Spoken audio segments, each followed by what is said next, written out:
Dear friends, welcome to my channel ಬದುಕಿನ ಭರವಸೆಗಳು.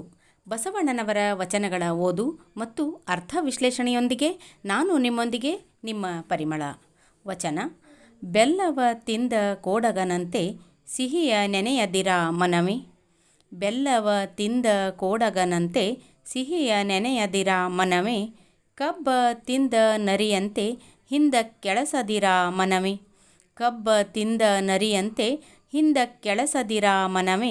ಗಗನವ ನಡರಿದ ಕಾಗೆಯಂತೆ ದೆಸೆ ದೆಸೆಗೆ ಹಂಬಲಿಸದಿರ ಮನವೇ. ಗಗನವ ನಡರಿದ ಕಾಗೆಯಂತೆ ದೆಸೆ ದೆಸೆಗೆ ಹಂಬಲಿಸದಿರ ಮನವೇ.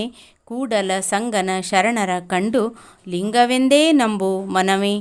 ಕೂಡಲ ಸಂಗನ ಶರಣರ ಕಂಡು ಲಿಂಗವೆಂದೇ ನಂಬು ಮನವೇ.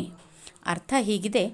4 ಸಾಲುಗಳ ಈ ವಚನದಲ್ಲಿ ಬಸವಣ್ಣನವರು 3 ದೃಷ್ಟಾಂತಗಳನ್ನು ಬಳಸ್ತಾರೆ.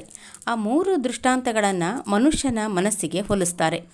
ಲೋಕಾರೂಢಿ ಮಾತಿನಂತೆ ಸುಖಕ್ಕೆ ಬಲು ಬೇಗ ಹೊಂದಿಕೊಳ್ಳುವ ದೇಹ ಅಥವಾ ಮನಸ್ಸು ಕಷ್ಟಕ್ಕೆ ಹೊಂದಿಕೊಳ್ಳಲಾರದು ಅನ್ನೋ ಮಾತಿದೆ.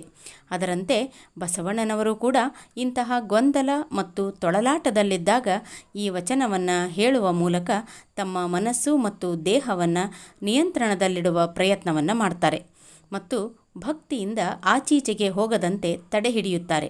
ಅದನ್ನೂ ಕೂಡ ಬಸವಣ್ಣನವರು ಆಚೀಚೆ ಹೋಗದಂತೆ ಹೆಳವನ ಮಾಡಯ್ಯ ತಂದೆ ಎಂದು ಕೂಡಲ ಸಂಗಮನಲ್ಲಿ ಕೇಳ್ಕೊಳ್ತಾರೆ. ಇಂಥ ಬಸವಣ್ಣನವರ ಭಕ್ತಿ ಸಾಧನೆಗೆ ತೊಂದರೆಯುಂಟು ಮಾಡಿದ ಮನಸ್ಸನ್ನು ಮಂಗನಿಗೆ ಹೋಲಿಸ್ತಾ, ಯಾವಾಗಲೋ ಒಮ್ಮೆ ಬೆಲ್ಲ ತಿಂದ ಮಂಗ ಅದರ ಸಿಹಿಯನ್ನೇ ನೆನಪಿಸ್ಕೊಳ್ತಾ ಕಾಲ ಕಳೆಯೋ ಹಾಗೆ ಆಗಬೇಡ ಎಂದು ತಮ್ಮ ಮನಸ್ಸಿಗೆ ಹೇಳ್ಕೊಳ್ತಾರೆ. ಮುಂದಿನ ಸಾಲಿನಲ್ಲಿ ಕಬ್ಬ ತಿಂದ ನರಿಯಂತೆ ಹಿಂದಕ್ಕೆಳಸದಿರ ಮನವೇ ಎನ್ನುವ ಬಸವಣ್ಣನವರು ಈ ಸಾಲಿನಲ್ಲಿ ಮನಸ್ಸನ್ನು ನರಿಗೆ ಹೋಲಿಸ್ತಾರೆ. ಕಬ್ಬನ್ನು ತಿಂದ ನರಿ ಮತ್ತೆ ಮತ್ತೆ ಅದನ್ನೇ ನೆನಪಿಸಿಕೊಳ್ತಾ ಅದರ ಸಿಹಿಯನ್ನೇ ಮೆಲುಕು ಹಾಕ್ತಾ ಅದಕ್ಕಾಗಿಯೇ ಪರಿತಪಿಸುವಂತೆ ಪ್ರಾಪಂಚಿಕ ಸುಖಗಳಿಗೆ ಮತ್ತೆ ಮತ್ತೆ ಎಳೆಯಬೇಡ ಎಂದು ತಮ್ಮ ಮನಸ್ಸಿಗೆ ಹೇಳ್ಕೊಳ್ತಾರೆ. 3ನೆಯ ದೃಷ್ಟಾಂತದಲ್ಲಿ ಗಗನವ ನಡರಿದ ಕಾಗೆಯಂತೆ ದೆಸೆ ದೆಸೆಗೆ ಹಂಬಲಿಸದಿರ ಮನವೇ ಎನ್ನುವ ಬಸವಣ್ಣನವರು ಮನಸ್ಸನ್ನು ಕಾಗೆಗೆ ಹೋಲಿಸಿದ್ದಾರೆ. ಆಕಾಶದ ತುಂಬೆಲ್ಲ ಹಾರಾಡುವ ಕಾಗೆಯಂತೆ ದಿಕ್ಕು ದಿಕ್ಕಿಗೂ ಹಂಬಲಿಸಬೇಡ, ಆಸೆ ಪಡಬೇಡ ಅಂತ ಮನಸ್ಸಿಗೆ ಹೇಳ್ಕೊಳ್ತಾರೆ. ಪ್ರಾಪಂಚಿಕ ಆಸೆ ಆಕಾಂಕ್ಷೆಗಳನ್ನು ತಿರಸ್ಕರಿಸಿ ಮುಂದುವರಿದ ಅವರ ಮನಸ್ಸು ಹಿಂದೊಮ್ಮೆ ಅನುಭವಿಸಿದ ಪ್ರಾಪಂಚಿಕ ಸುಖಗಳತ್ತ ಹಿಂದಕ್ಕೆ ನಡೆದಾಗ ಸಹಜವಾಗಿ ನೊಂದು ನುಡಿದಿದ್ದಾರೆ. ಬಹುಶಃ ಸಾಧಕನಿಗೆ ಬಂದೊದಗಬಹುದಾದಂತಹ ಸಾಟಿ ಇಲ್ಲದ ನಷ್ಟ, ಅಪಾಯ ಇಂಥ ಹಿಂದಕ್ಕೆಳೆಸುವ ಪ್ರವೃತ್ತಿಯೇ ಇರಬೇಕು ಅಂತ ಅನಿಸುತ್ತೆ. ಆಗ ಸಾಧಕನಿಗಾಗುವ ಸಂಕಟವನ್ನು ಸಾಧಕನಲ್ಲದವನು ಹೇಗೆ ಅನುಭವಿಸಿಯಾನು? ಬಸವಣ್ಣನವರು ಎಂಥ ಮಾನಸಿಕ ಕ್ಲೇಶವನ್ನು ಅನುಭವಿಸಿದರು ಅನ್ನೋದಕ್ಕೆ ಪ್ರಮಾಣವಾಗಿ ಈ ಮುಂದಿನ ವಚನವನ್ನು ಕೂಡ ನೋಡಬಹುದು. ಅಂದಣವನೇರಿದ ಸೊಣಗನಂತೆ ಕಂಡೊಡೆ ಬಿಡದು ಮುನ್ನಿನ ಸ್ವಭಾವ.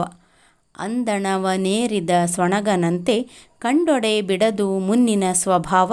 ಸುಡು ಸುಡು ಮನವಿದು ವಿಷಯಕ್ಕೆ ಹರಿವುದು. ಸುಡು ಸುಡು ಮನವಿದು ವಿಷಯಕ್ಕೆ ಹರಿವುದು. ಮೃಡ ನಿನ್ನ ನನುದಿನ ನೆನೆಯಲೀಯದು. ಮೃಡ ನಿನ್ನ ನನುದಿನ ನೆನೆಯಲೀಯದು. ಎನ್ನೊಡೆಯ ಕೂಡಲ ಸಂಗಮ ದೇವ ನಿಮ್ಮ ಚರಣವ ನೆನೆವಂತೆ ಕರುಣಿಸು. ಎನ್ನೊಡೆಯ ಕೂಡಲ ಸಂಗಮ ದೇವ ನಿಮ್ಮ ಚರಣವ ನೆನೆವಂತೆ ಕರುಣಿಸು.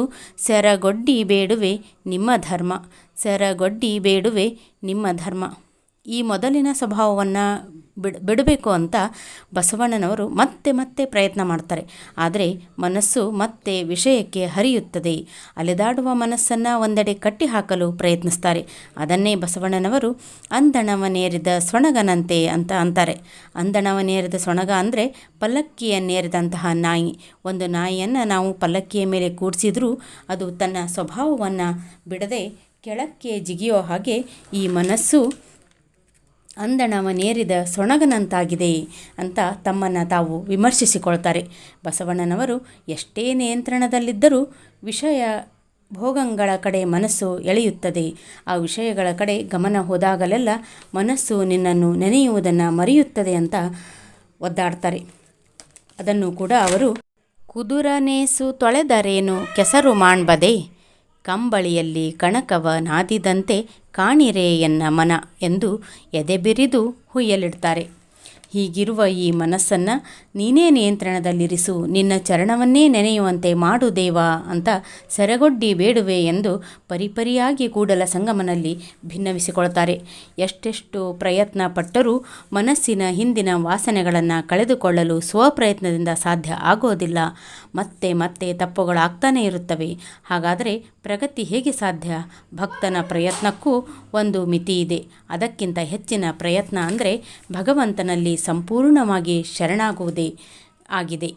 ಎನ್ನ ತಪ್ಪು ಅನಂತ ಕೋಟಿ, ನಿಮ್ಮ ಸೈರಣೆಗೆ ಲೆಕ್ಕವಿಲ್ಲ, ಇನ್ನು ತಪ್ಪಿದೇನಾದರೆ ನಿಮ್ಮ ಪಾದವೇ ದಿವ್ಯ ಅಂತ ಕೂಡಲ ಸಂಗಮನಲ್ಲಿ ಭಿನ್ನವಿಸಿಕೊಳ್ತಾರೆ.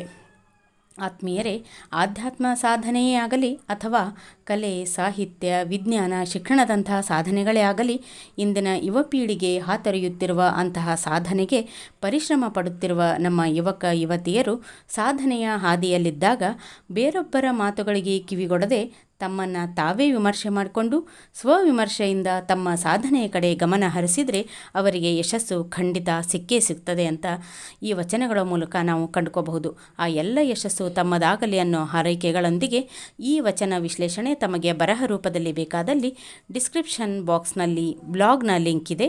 ಲಿಂಕ್ ಮೇಲೆ ಕ್ಲಿಕ್ ಮಾಡಿ ಬ್ಲಾಗ್ ಸೈಟ್ಗೆ ವಿಸಿಟ್ ಮಾಡಿ. ಮರೆಯದೆ ಸಬ್ಸ್ಕ್ರೈಬ್ ಮಾಡಿ, ಲೈಕ್ ಮಾಡಿ, ಶೇರ್ ಮಾಡಿ. ಶರಣು ಶರಣಾರ್ಥಿ.